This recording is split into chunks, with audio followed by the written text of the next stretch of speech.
ular aliylarga ta'zim qilmadi.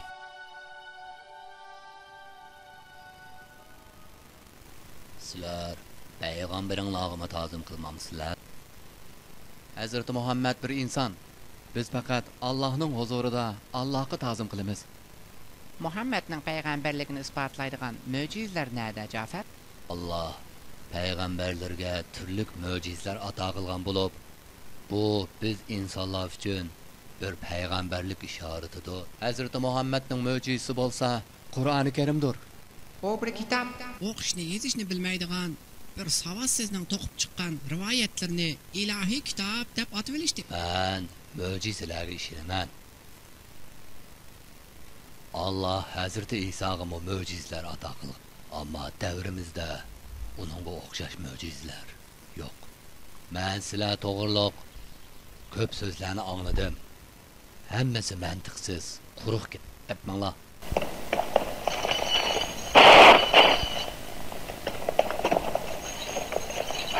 Hazreti Muhammed'in diniga ergashganligimiz uchun Mekkada ig'ir zulm va haqorat kuchirdi. Hazreti Muhammed bizni siz aliylardan panohlik tilishimizni aytgan edi. Gunohinglar uchun tegishli jazoga tortildinglar. Payg'ambaringlar menga nemishqa u qadar ishonadi? U Habashiston podshosi Adil, u hech kimga zulm qilmaydi degan edi. Ular bilan so'zlashishni vaqt isrof qilishdan boshqa bir narsa emas. Kechir, men ularning dardini oxirigacha anglashim kerak. Bu mening majburiyatim.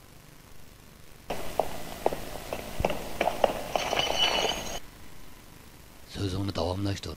Biz burun özümüz taştın ve yağaçtın yasab algan, putlağı çokungan, ilahlarını özümüz yasab, özümüz itiqat qildik. Yakki yegana her narsani yo'qdan bar qilgan Allohning borligidan xabarsiz yashid qonunlarimizni insonlar yozatdi. Allohdan kelgan hech narsamiz yo'q edi. Baylar, hukmronlar, ojizlarni, kambag'allarni unutgan, kuyinish, mehri shafqat his tuyg'ulari o'lgan edi. Ayol qizlarimiz inson qatorida hisoblanmaydi. Alloh bizni mana buningga o'xshash zolimlarning qo'lidan qutqizadigan birsini bizga avatdi. Uningga Qur'oni Karimni o'rgatdi. U bizni to'g'ri yo'lga boshladi. Biz Hazreti Muhammadga ishonamiz. Onun Allah'ın elçisi ekanligiga ishonamiz. Dininglar sizlarni nima ishlarga buyuradi? Allah'a ishonishga, yolg'on so'zlamaslikka, zina qilmaslikka, harom yemaslikka, zulm qilmaslikka, qo'shnilarimizni hurmat qilishga va suyishga, ularga qarab bir kulimsirashning savob bo'lganligini tavsiya qiladi. Ayollarga hurmat qilishni, yetim esirlarga egi chiqishni tavsiya qiladi. Yağaçdan, taşdan yasalgan butlardan yaxshilik kelmaydiganligini aytadi. Biz qadimiy va madaniyatli bir xalqmiz. Bizning tanrılarimizga haqorat qilish jahillikdir. Bizning cho'qinganimiz but emas, u butning ichidagi ruhdir. Butparastlikning tushuniksiz bir din bo'lganligini men sizga burun aytgan, Amir. Kechirsizlar aliylar. Endi ayollar to'g'riliq to'qigan hikoyalarni anglab baqaylik. Allah ayollarni biz erlarga hamroh bo'lsin deb yaratgan. Ayollarning o'rni erlar bilan o'xshashdir. O'xshashmi? Biz ayollarni setib olamiz. Yemek içmekini ve kiyim-kechigini beramiz ve ko'nglimizni xo'sh qilamiz.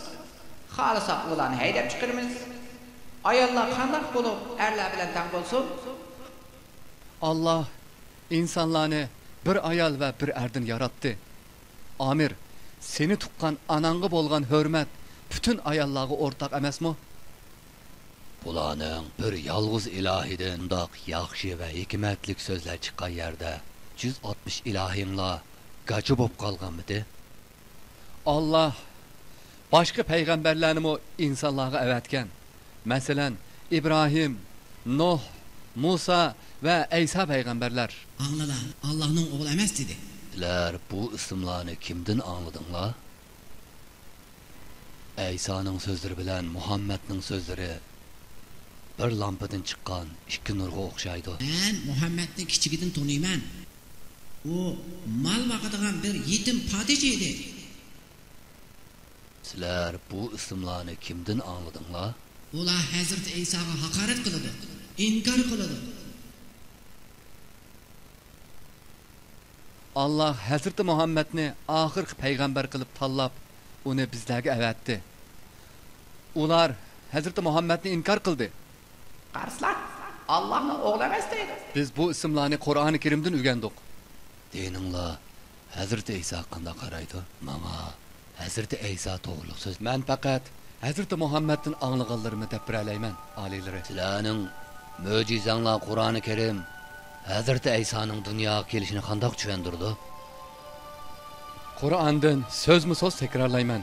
Qur'oni Karimda Hazreti Maryam to'g'risida mundaq deydi.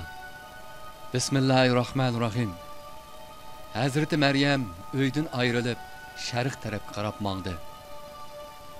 Biz Jibrailni uning oldiga avatdik. Jibrail Maryamga inson shaklida ko'rindi.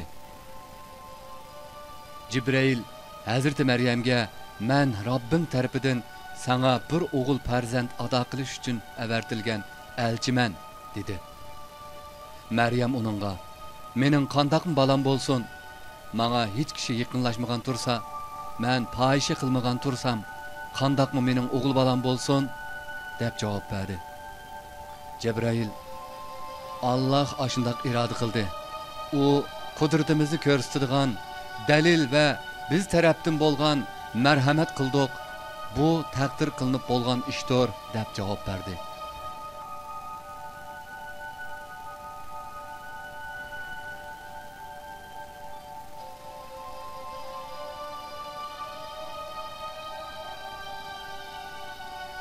Sizlar bilan bizning o'ttirimizda cho'ng farq yo'q.